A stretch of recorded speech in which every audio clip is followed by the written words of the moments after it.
Halo teman-teman sekalian, kembali lagi bersama saya Gideon Bramantio Sagala di channel Masuk Kampus. Pada konten edukasi hari ini kita akan belajar mengenai mata kuliah perpajakan. Saat ini saya ditujukan atau diberikan 5 pertanyaan untuk video kali ini. Oleh karena itu, bagi teman-teman yang hendak kuliah di program studi pendidikan ekonomi, simak baik-baik video ini karena mata kuliah perpajakan bakal kalian temui nantinya. Nah, langsung saja ke pertanyaan pertama. Jelaskan kebijakan pemerintah yang berkaitan dengan fungsi pajak sebagai fungsi pengatur dan stabilitas. Teman-teman sekalian, perlu diketahui bahwa pendapatan terbesar negara kita, negara Indonesia adalah dari pajak. Sekitar 80% pendapatan negara atau penyumbang pendapatan negara itu adalah dari pajak. Fungsi pajak sangat berperan bagi pembangunan negara dan masyarakat. Pajak digunakan untuk membiayai berbagai macam pengeluaran publik seperti pembuatan jalan raya, pembuatan jalan tol, perpustakaan, atau fasilitas umum yang lain, atau layanan kesehatan yang kita gunakan. Teman-teman sekalian, itu adalah fungsi pajak yang berperan bagi pembangunan negara dan masyarakat. Nah, balik lagi ke pertanyaan yang pertama tadi, fungsi pengatur dan stabilitas itu apa? Fungsi pengatur itu adalah mengatur pendapatan negara, jumlah dan jenis pajak yang dikenakan untuk mencapai tingkat pendapatan demi tujuan untuk mendukung proyek pemerintah. Pemungutan pajak memerlukan kebijakan yang bijaksana dan pemahaman mendalam tentang dampak pajak terhadap berbagai aspek perekonomian dan masyarakat. Karena teman-teman sekalian, menaikkan pajak itu tidak mudah, gitu. Tidak bisa asal-asalan. Keberhasilan implementasi pajak bergantung pada keseimbangan yang tepat antara tujuan ekonomi dan keadilan sosial. Nah, yang berikutnya adalah fungsi stabilitas. Apa itu fungsi stabilitas? Fungsi stabilitas itu adalah pemerintah dapat menggunakan kebijakan pajak untuk mencapai stabilitas ekonomi. Misalnya, dalam situasi inflasi tinggi, pemerintah dapat menaikkan tarif pajak untuk mengurangi jumlah uang yang beredar. Karena teman-teman sekalian, banyaknya uang yang beredar di lingkungan masyarakat bakal membuat nilai mata uang kita, mata uang rupiah itu turun drastis. Seperti yang terjadi pada tahun 1998, teman-teman juga mungkin paham, trauma krisis moneter itu adalah menjatuhkan nilai tukar rupiah 2.500 dari 2.500 menjadi 16.900 per dolar Amerika Serikat. Krisis ini juga membuat inflasi Indonesia melonjak hingga 77%. Bayangin teman-teman, hingga 77%. Sementara ekonomi terkontraksi sekitar 13,7%. Nah, yang kedua, jelaskan contoh pajak berdasarkan 4 jenis tarif pajak. Yang pertama adalah fungsi budgeter atau fungsi anggaran. Pada tarif pajak merujuk pada cara pemerintah mengumpulkan pendapatan untuk membiayai pengeluaran dan program-programnya. Terdapat 4 jenis tarif pajak utama, yaitu proporsional, progresif, regresif, dan degresif. Yang pertama, pajak proporsional. Pajak proporsional itu memiliki tarif pajak yang tetap atau persentase pajak yang sama untuk semua tingkat pendapatan. Ini berarti teman-teman sekalian bahwa semua individu itu tanpa memandang tingkat pendapatan dikenakan tarif pajak yang seragam. Contohnya, jika tarif pajak proporsionalnya adalah 10%. Seseorang yang berpendapatan 2 juta, teman-teman sekalian, maka akan membayar pajak sebesar 200.000 atau 10% dari 2 juta. Dan jika seseorang yang berpendapatan 20 juta, maka akan membayar pajak sebesar 2 juta. Artinya 10% dari 20 juta. Intinya teman-teman sekalian, apabila pendapatannya maupun 100 juta atau 500 juta, jika pada pajak proporsional itu adalah dianggap sama, atau pajak itu sama semua untuk semua tingkat pendapatan. Nah, yang kedua itu adalah pajak progresif. Pajak progresif ini memiliki tarif pajak yang meningkat seiring dengan meningkatnya tingkat pendapatan. Semakin tinggi pendapatan seseorang, semakin tinggi persentase pajak yang dikenakan. Contoh dari tarif pajak progresif ini yaitu salah satunya adalah pajak penghasilan. Yang pertama, tarif 5% dikenakan bagi wajib pajak berpenghasilan hingga 60 juta. Yang kedua adalah tarif 15% dikenakan bagi wajib pajak berpenghasilan 60 juta sampai 250 juta. Yang ketiga adalah tarif pajak sebesar 25% dikenakan bagi wajib pajak berpenghasilan 250 juta hingga 500 juta. Yang keempat adalah tarif pajak 30% dikenakan bagi wajib pajak berpenghasilan 500 hingga 5 miliar. Yang terakhir adalah tarif 35% dikenakan bagi wajib pajak berpenghasilan di atas 5 miliar. Berbeda dengan yang tadi yang proporsional, pajak proporsional ini, kalau pajak proporsional tadi adalah semua sama tingkat pendapatan itu pajaknya juga sama. Sedangkan di pajak progresif ini berbeda-beda. Nah, yang berikutnya adalah yang ketiga, pajak regresif. Pajak regresif ini memiliki tarif pajak yang lebih rendah, untuk tingkat pendapatan yang lebih tinggi. Ini berarti bahwa presentasi pajak yang dikenakan semakin turun semakin meningkatnya pendapatan.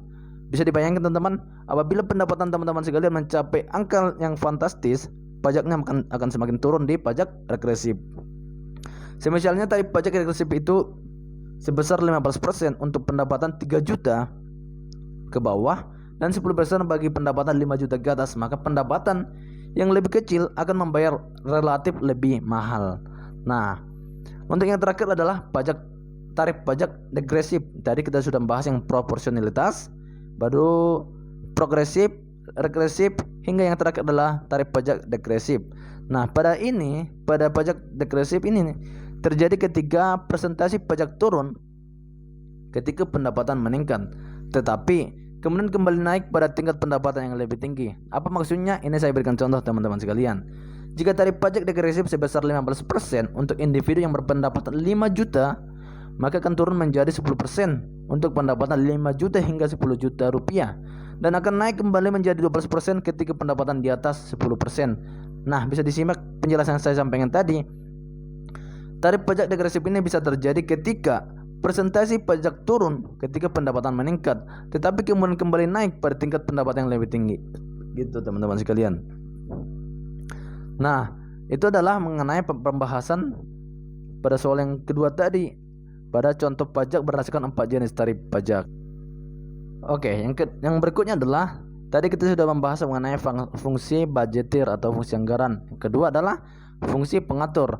Fungsi pengatur itu contohnya adalah untuk melindungi produksi dalam negeri. Pemerintah menetapkan bea masuk yang tinggi untuk produksi luar negeri.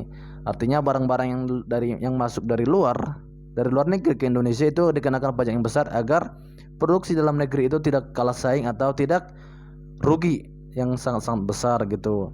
Yang berikutnya adalah fungsi stabilitas yang saya jelaskan tadi.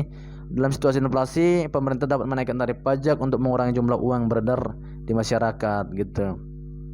Yang berikutnya adalah fungsi redistribusi pendapatan. Nah, ini teman-teman sekalian yang dimaksud di sini adalah merujuk pada peran pajak dalam mengubah distribusi pendapatan di masyarakat dengan tujuan mengurangi kesetaraan ekonomi. Contohnya adalah pemberian kredit pajak dan subsidi. Kenapa pemerintah perlu melakukan pemberian kredit pajak dan subsidi? Pemerintah dapat memberikan kredit pajak ini kepada kelompok berpendapatan rendah atau memberikan subsidi kepada program-program kesejahteraan. Ini membantu mengurangi beban pajak efektif atau memberikan bantuan langsung kepada mereka yang membutuhkan. Mungkin lingkungan teman-teman sekalian ada yang memiliki orang atau kalangan keluarga yang memiliki yang namanya KIS, Kartu Indonesia Sejahtera. Ini adalah bagian Kartu Indonesia Sejahtera adalah bagian dari upaya pemerintah untuk meningkatkan kesejahteraan masyarakat. Nah, untuk pertanyaan ketiga, berikan contoh pembayaran pajak berdasarkan 3 sistem pemungutan pajak. Nah, teman-teman sekalian perlu disimak di sini. Mengutip dari website Pajakku, sistem pemungutan pajak sendiri telah diatur dalam Undang-Undang Nomor 10 Tahun 1994 yang membahas dan mengatur segala hal yang berkaitan dengan subjek dan objek pajak. Yang pertama itu adalah Self Assessment System. Sistem perpajakan ini yang digunakan untuk menentukan besar pajak yang harus dibayar oleh wajib pajak yang bersangkutan. Artinya bahwa wajib pajak adalah pihak yang berperan aktif dalam menghitung, membayar dan melaporkan pajak kepada kantor pelayanan pajak atau KPP. Contohnya adalah PPN dan PPH. Nah, yang kedua adalah Official Assessment System. Sistem pemungutan pajak ini yang memungkinkan pihak berwenang untuk dengan bebas menentukan jumlah pajak yang harus dibayarkan kepada otoritas pajak atau pemungut pajak. Contohnya adalah pajak bumi dan bangunan atau jenis pajak daerah lainnya. Yang ketiga adalah Withholding Assessment System. Sistem pemungutan pajak ini memberikan pengertian bahwa besarnya pajak akan dihitung oleh pihak ketiga yang bukan wajib pajak atau bukan petugas pajak. Contohnya adalah pemotongan penghasilan pegawai oleh bendahara instansi, sehingga pegawai tidak perlu lagi ke kantor pajak untuk membayar pajaknya. Ini tercatat dalam pasal 21 ayat 1 lebih tinggi sebesar 20% sebagaimana dimaksud pada ayat 1 menjadi beban pejabat negara. Nah, yang terakhir teman-teman sekalian, jelaskan atau enggak, ini yang keempat rupanya. Yang keempat, jelaskan manfaat hukum pajak bagi masyarakat. Setidaknya ada 8 undang-undang yang menjadi landasan pembentukan pajak. Hukum pajak memiliki fungsi untuk menjadi acuan dalam menciptakan sistem pembentukan pajak yang berlandaskan pada keadilan, efisiensi, dan diatur dengan jelas dalam undang-undang yang berkaitan dengan hukum pajak tersebut. Nah, untuk apa teman-teman perlu pajak atau hukum pajak ini kalian teman-teman pahami? Karena kita ingin membayar pajak harus perlunya ada acuan agar nantinya pada saat membayar pajak kita tidak dibebankan pajak yang besar tanpa apabila teman-teman atau kita tidak memahami yang namanya acuan-acuan yang perlu kita ikuti. Nah, yang terakhir teman-teman, ini yang terakhir, betul-betul terakhir nih. Bagaimana sejarah perkembangan hukum pajak di Indonesia? Dalam Sarton menyebutkan, sejak tahun 1983, dunia perpajakan di Indonesia memasuki babak baru, yaitu dengan melakukan reformasi dan ketentuan perpajakan. Perubahan yang dilakukan adalah dengan mengubah sistem pemungutan pajak dari sebelumnya yang masih menggunakan official assessment system yang diubah menjadi self assessment system.